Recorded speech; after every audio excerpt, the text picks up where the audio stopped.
momento, né, e você seja portador, né, dessa manifestação que nós vamos fazer hoje aqui formalmente. Quero também anunciar e agradecer a presença do meu presidente, Julinho Lopes, que é o presidente do Conselho Fiscal do Consórcio do Estado do PCJ e vereador de Rio Claro.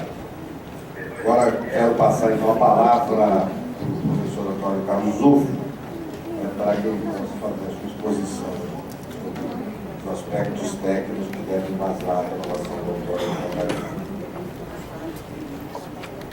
Você, como é que você quer? Você prefere? Então, puxa, enquanto você se prepara aí, queria também anunciar a presença do vereador em nível de governo da Câmara de Piracicaba, José Aparecido Longato, grande Longato, lutador, um dos grandes ambientalistas, do início lá de todo o movimento de Piracicaba.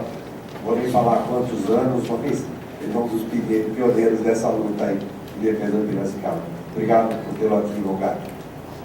A palavra é sua. Muito obrigado. Eu queria agradecer o convite novamente nessa casa, né, de fazer essa palestra numa... Desculpa, eu não vi, não reparei, o vereador Pedro Tourinho, aqui dessa casa também, que chegou. Vereador, obrigado pela presença. Vereador Atuante também. Obrigado, desculpa. Bom, gostaria de agradecer novamente o convite de estar nessa casa. Acredito que a última vez que estive aqui, acho que causou um pouquinho de alvoroço pelas notícias, né, que eu trouxe, que foi chamado de Arauto do Apocalipse. E parece que aquilo que eu tinha dito está acontecendo. Então eu queria trazer essa apresentação, primeiro cumprimentando a mesa, as autoridades presentes, vou nominar a todos e aos senhores presentes também. O que eu gostaria de trazer aqui é alguma informação do que a gente aprendeu com essa crise que deveria ser colocado no autódromo. É que nós esperamos sempre exatamente aquilo que aconteceu nos últimos anos de vazões do rio, do sistema catarinense. Mas eu acredito que isso vai mudar um pouco. Então, o nosso horizonte, já que nós vamos fazer a outorga para daqui 10 anos, né, nos próximos 10 anos, é levar em consideração uma variabilidade do clima, que ela é cíclica, né? Então ela se repete, então uma hora está melhor e tem hora que está muito boa. Então isso que eu gostaria de mostrar com dados, informações, para que isso seja incorporado na outorga, porque se for otorgado os 40 metros cúbicos, como solicitado hoje para a renovação, não vai ser atendido nesses 10 anos, então nós vamos continuar nos próximos 10 com falta de água se for otorgado uma vazão acima da capacidade do sistema irregularizado. Essa apresentação eu fiz também um pouco parecida, um pouco diferente da apresentação da audiência pública promovida pelo Ministério Público em São Paulo no mês passado. Então esse aqui é o sistema Cantareira, é um desenho esquemático do sistema Cantareira. Vamos contar uma breve história só para entender a minha linha de raciocínio. O sistema Cantareira ele foi o resultado de mudança de um plano inicial de um outro sistema, que é o sistema Juquiá, e depois, com alguns ajustes, se transformou nesse sistema que é o Cantareira. Na verdade, o Juquiá ele previa a captação aqui da represa do Cachoeira, do Atibainha e do Paivacastro, levando 17 metros cúbicos por segundo para o Alto Tietê. E depois de alguns estudos melhores, né, ou mais refinados, incorporou-se também, em vez do Jaguari e Jacareí, para aumentar isso para 33 metros cúbicos por segundo, isso ainda durante a década de 70. Esse sistema, então, quando ele foi reformulado para o sistema Cantareira, o Juquiá já havia sido iniciado em 67. Então foi dividido em duas fases. A primeira fase previa a construção, então, da represa Cachoeira, Atibainha e Paivacastros, interligadas por túneis aqui do canal do Paivacastro, sendo bombeado por uma estação de elevatória de Santineza, que em torno de 200 metros até a Serra do Cantareira, que receberia essas águas da represa de águas claras, que tem uma capacidade de regularização de 2 a 6 horas, não mais do que isso, e depois encaminhado para a ETA do Araú, que é uma das maiores da América Latina.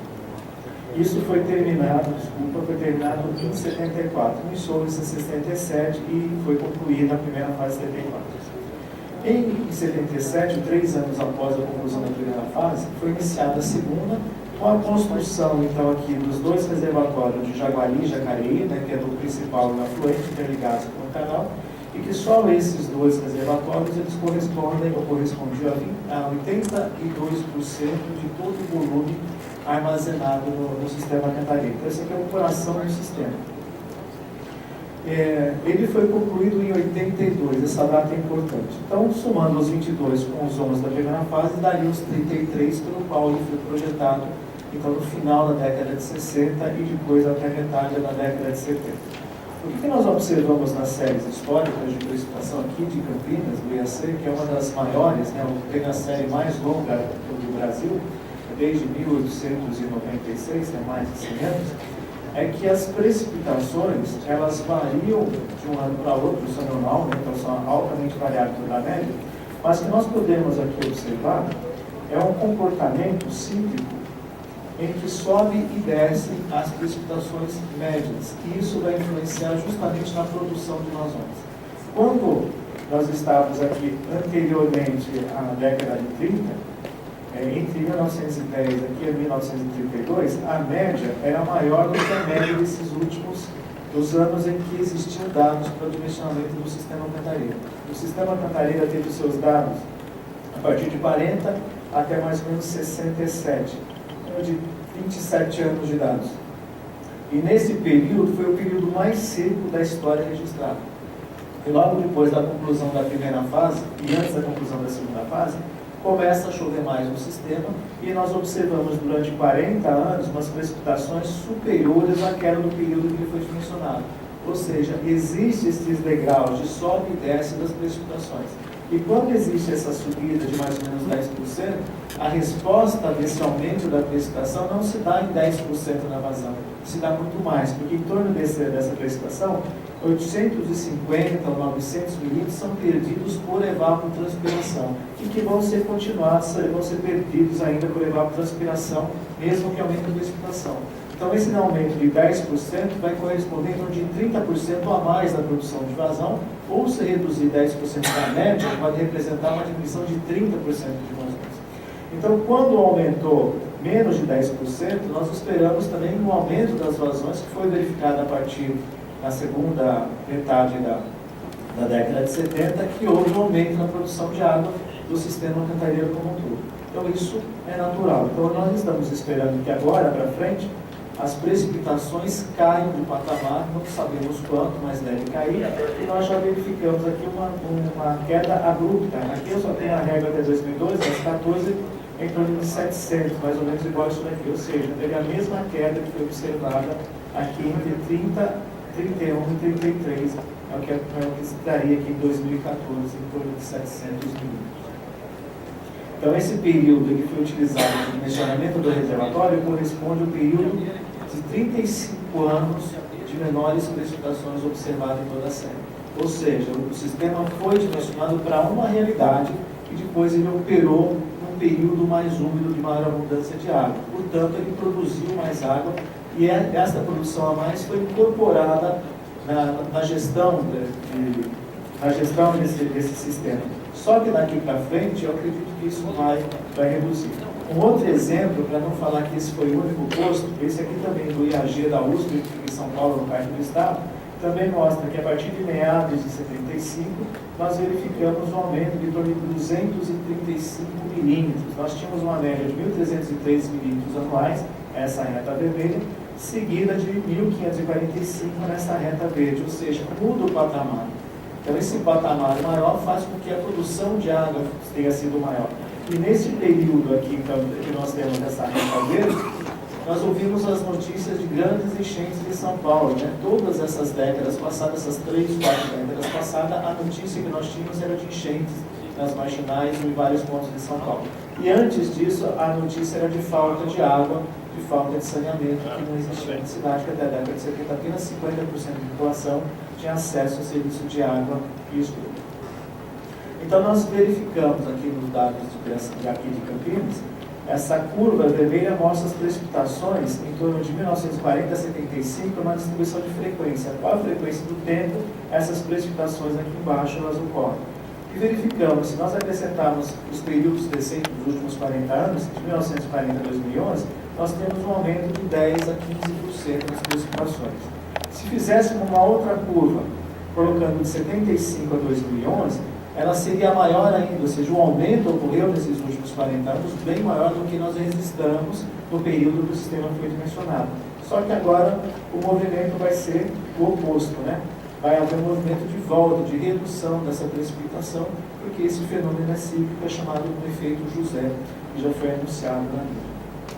Quando nós fazemos a regularização de vazões, ela só é necessária quando, durante o ano, as vazões do período seco são inferiores à demanda, mas no período úmido elas são superiores à vazão que nós precisamos. E na média, a demanda tem que ser menor do que a vazão média.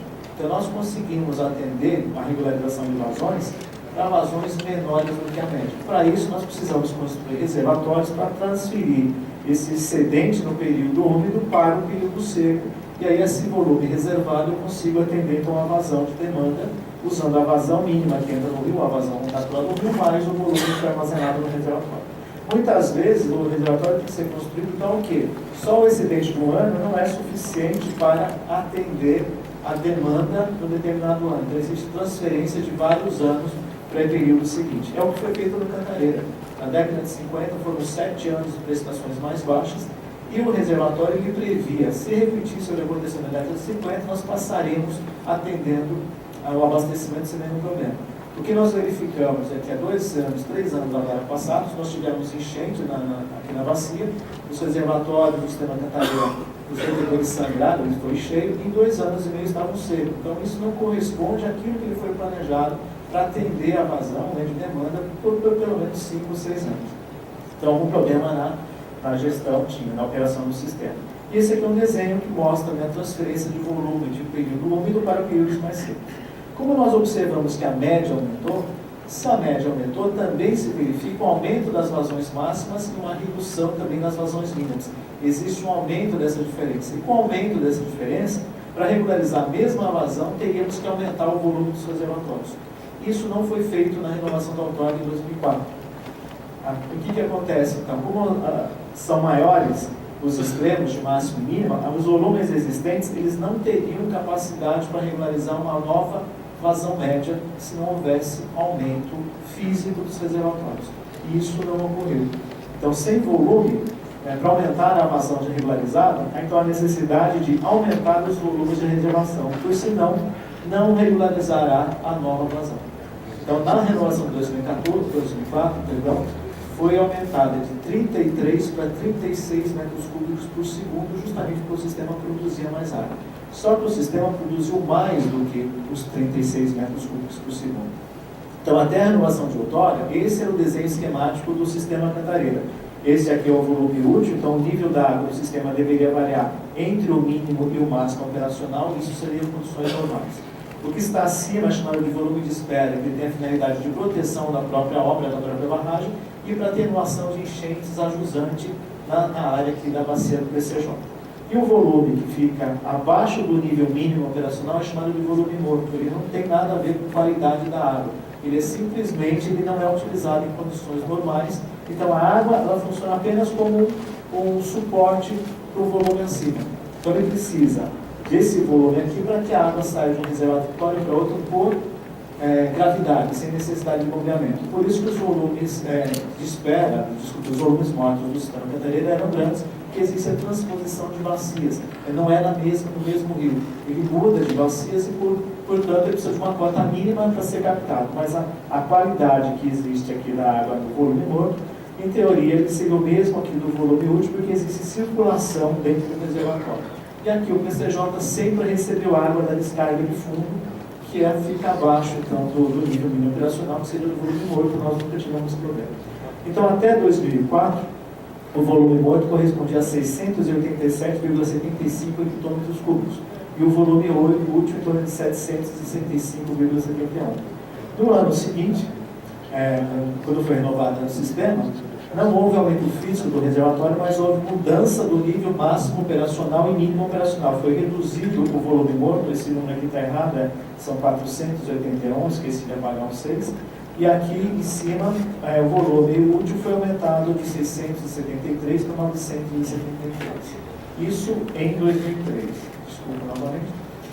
Como houve a enchente de verão de 2009 e 2010 e atingiu a bacia, ele foi de 978, foi diminuído para 973, ampliando em 5 hectômetros cúbicos o volume de espera para atenuar essa situação de enchentes. Mas mesmo assim, no ano seguinte, no verão 2010 2011, repete-se as enchentes novamente, em que a Sabesp liberava mais vazão, uma bacia que estava já alagada, liberando no pico 140 metros cúbicos por segundo, e em condições normais, ou então na seca, nós não conseguimos receber 3 metros cúbicos por segundo. Então essa seria então a diferença dos volumes operacionais, na situação antes da renovação de 2014, em 2004, e depois, a partir de agosto de 2004, como que ficaram os volumes. O volume 1 saiu de 765 e foi para 973. Bom, aqui nós temos a outorga, né, as vazões outorgadas que estão vigentes ainda, porque elas não foram, a outorga não foi renovada em agosto do ano passado, tendo sido postergada para meados de outubro desse ano. Então, no meio do mês que vem, no próximo mês, deverá ser outorgado, ou não sei se vai ser ainda postergado. Porque nós tínhamos aqui uma vazão outorgada de 36, onde houve uma ampliação de 33 para 36. Nós fizemos a modelação e descobrimos que a capacidade de regularização, utilizando a série total e com os volumes já acertados, no máximo regularizaria 34 metros cúbicos por segundo. 2 metros cúbicos a menos do que a vazão outorgada. O sistema, ele só consegue regularizar 34, mas a vazão outorgada é de 36. Portanto, para se conseguir tirar esses 36, a operação do reservatório é de altíssimo risco para desabastecimento das duas bacias, o que nós estamos hoje enfrentando, e excesso de água, enchentes para a bacia PCJ quando vem chuva mais, justamente por causa dessa operação. E esta é a proposta que foi lançada em dezembro de 2013, da renovação do sistema Cantareira, em que se previa ampliar para 40 metros cúbicos por segundo.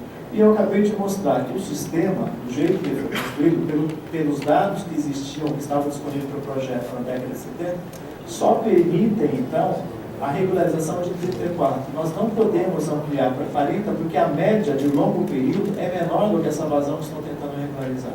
A apresentação que foi feita na semana passada pelo professor Rubem Lalonde Aborto, ele mostrou que a série de longo período, quando faz a média dos altos e baixos, é de 39,3 metros cúbicos por segundo. E a renovação de 40 metros cúbicos é uma vazão acima da média que o sistema não regulariza. E como agora eu acredito que as precipitações vão cair, a vazão induzida pelo sistema também vai cair em torno de mais ou menos 9 metros cúbicos por segundo. Então deve voltar uns 30. Então nós não conseguiremos regularizar vazões acima de 30 metros cúbicos por segundo, e se aceitarmos os 40 como vazão outorgável, nós não vamos atender essas vazões nos próximos 10 anos, e vai ser então uma constante a falta de água ou racionamento de água até a próxima renovação. Esses aqui são os exemplos, o resultado da nossa modelação, quando nós colocamos uma vazão de meta de regularização de 33 metros por segundo, então esse seria aqui o volume, e aqui onde é o vertimento. Então isso aqui seria o consumo de água do volume, e essa aqui as vazões de vertimento. Nessa simulação nós temos aqui a vazão regularizada, para esse mesmo período aqui, de 1930 até novembro de 2008, então em poucos períodos aqui, a vazão de 33 não seria atendida. Então em um mês mais ou menos nós teríamos em torno de 27,5, menos de 28, uma situação de regularização da vazão para que ela foi dimensionada, ou seja, o risco é de 5% de não abastecimento. E mesmo assim nós tivemos um período aqui de mais de um ano, quase 2 anos, em que não se conseguiria atender essa vazão de 33 metros cúbicos por segundo. As vazões seriam menores, em torno de 27 metros cúbicos por segundo. E aqui o nível dos reservatórios para esse, quando a gente faz para 36 metros cúbicos por outorgado, que se verifica na década de 50 um esvaziamento do reservatório até 10% do volume, e passamos então a 1, 2, 3, 4, 5 anos e meio, quase 100 anos, sem que o volume se recuperasse. E aqui, nos 36, já na década de 2000, de 2000 a 2011, nós passamos 1, 2, 3, 4, 5, 6, 7, 8, 9, 10 anos sem haver recuperação do sistema, justamente porque aumentamos a vazão aqui para 38 metros cúbicos por segundo. Não atenderia, nós passaríamos 11 anos trabalhando com vazões ou com reservatório praticamente vazio. Mas nesse caso aqui, em torno de 7%, muito mais do que tem hoje, em torno de 14% negativo.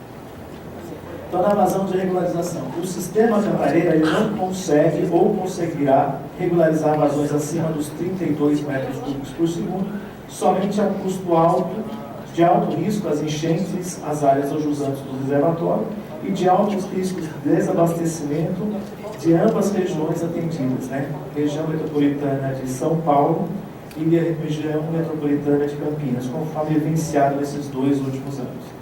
Se os volumes são insuficientes para a regularização então, dos 33 hoje outorgados, também não existirá volume para poupar água para o banco de águas. Então não existe espaço físico suficiente para tanto. O banco de águas funciona como se fosse um reservatório em que a água poupada fica armazenada nesse reservatório. Só que os volumes são insuficientes para essa prática. Então o volume o banco de águas, ele causou, o ano passado, um esvaziamento rápido do sistema, porque se utilizou essa água que foi poupada virtualmente, usou ela realmente, o que acelerou o rebaixamento. Se tivéssemos usado a curva de aversão a risco, que era um sistema de gatilhos, em que se reduz a vazão de regularização mês a mês, de acordo com os volumes armazenados, nós não estaríamos na situação que encontramos hoje, que hoje a vazão retirada foi de 14 metros cúbicos e a mínima vazão prevista na curva seria em torno de 21 metros cúbicos por segundo. Esse aqui é novamente a curva, né, das totais anuais do posto PSI em Campinas, e nós verificamos alta variabilidade e pouca mudança na média. Então isso aqui são os que os hidrólogos enxergam, não existe aqui uma certa regularidade. Só que se a gente observar com um pouquinho mais de atenção e separarmos por período, nós vemos que tem períodos em que aumenta a precipitação e tem períodos longos que diminuem, aumenta e diminui.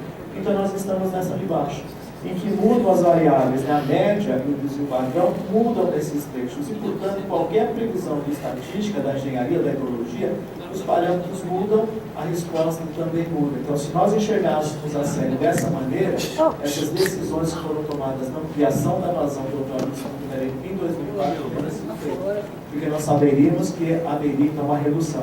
A média aqui ela tem pouca variação, mais de 50 milímetros, mas o desvio padrão muda bastante, mais de 100 milímetros diferentes, um quarto, um terço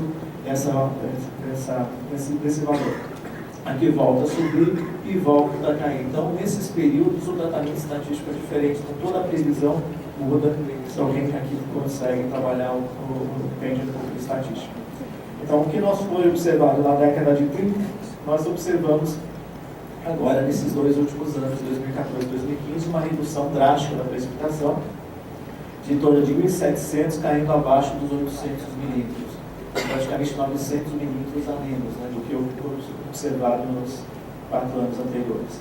Esta é a curva de aversão ao risco. Nós tínhamos aqui, na pior das hipóteses, uma vazão de retirada de 27. Hoje estamos tirando 14, porque quando ela deveria ter sido usada em janeiro de 2014, onde nós entramos aqui em janeiro com 27,5%, nós poderíamos estar retirando só em torno de um pouco menos de 29 metros cúbicos por segundo. E na época estava se tirando mais de 36, porque estava se usando o banco de águas, o que acelerou então o esvaziamento. Hoje nós não teríamos nem curva, porque negativo não era previsto, né? Menos 14% do volume. Essa aqui é uma nova curva de aversão ao risco, utilizando os dados agora de 2013 e 2014, que ela é bem mais restritiva do que aquela observada de 53 e 54 que nós vimos agora, chegando até 16, ou seja, hoje nós estamos operando o sistema numa situação pior do que está previsto, ou seria previsto uma outra curva de aversão ao risco utilizando esses 2 anos, justamente porque houve uma superexploração do sistema no ano passado. Então, quais seriam as conclusões que devem ser colocadas na outorga, né? Existem longos períodos com precipitações mais altas, com maiores desvios padrões, o que caracteriza períodos com maiores extremos de precipitação, havendo necessidade de volumes maiores para a regularização de vazões. Quando aumenta a média e aumenta o desvio padrão, nós temos um problema com enchentes urbanas. Quando diminui a média e diminui o desvio padrão, nós vamos ter problema no abastecimento de água. Então, eu sinto muito em informar que nas próximas 2 ou 3 décadas nós vamos ter notícias de falta de água e depois da década de 2040, vamos voltar a ter a notícia de enchentes. Então, todo o planejamento de recursos hídricos, até planejamento urbano, a drenagem urbana não vai ser um problema daqui até 2040. Mas depois de 2040, essas regiões que vão deixar de sofrer com enchente vão sofrer novamente. A população esquece, ocupa essas áreas de risco e depois de 2040 vão sofrer novamente enchente, que foi a novela que nós assistimos nessas últimas 4 décadas. Os volumes do sistema Cantareira, baseado no histórico do registro de 1930 a 2013, regulariza somente 32 metros cúbicos por segundo. E a outorga de 40 metros cúbicos por segundo não garantirá o abastecimento das duas regiões metropolitanas e, muito pelo contrário, esta vazão será atendida nas próximas 2 décadas, não será atendida nessas 2 próximas décadas. Se outorgar 40, por que não 70? Né? Não vai ser garantida do mesmo jeito. Pelo menos acabam os conflitos, né? Pelo menos no papel. Quando não tiver água, eles voltam novamente. Não há volume suficiente para a existência de um banco de águas. Não funciona banco de águas com seus reservatórios de tamanho e pressão. São insuficientes para isso. E foi o responsável então, pelo esvaziamento precoce dos reservatórios no início de 2014. As curvas de aversão a risco são um instrumento eficiente para reduzir os riscos de esvaziamento dos reservatórios e, consequentemente, podem prolongar o abastecimento das duas regiões por um tempo maior, apesar da necessidade da redução de vazões, que seriam os gatilhos previstos na resolução 12.3 de 2014 de 2004, que não foram utilizadas e que garantiriam pelo menos uma maior segurança hídrica no ano passado e esse ano. Essa seria então a apresentação e eu agradeço a oportunidade. Muito obrigado, professor Zu. Vocês entenderam, né? Não dá para querer dividir 40 quando o máximo que isso tem lá é 32.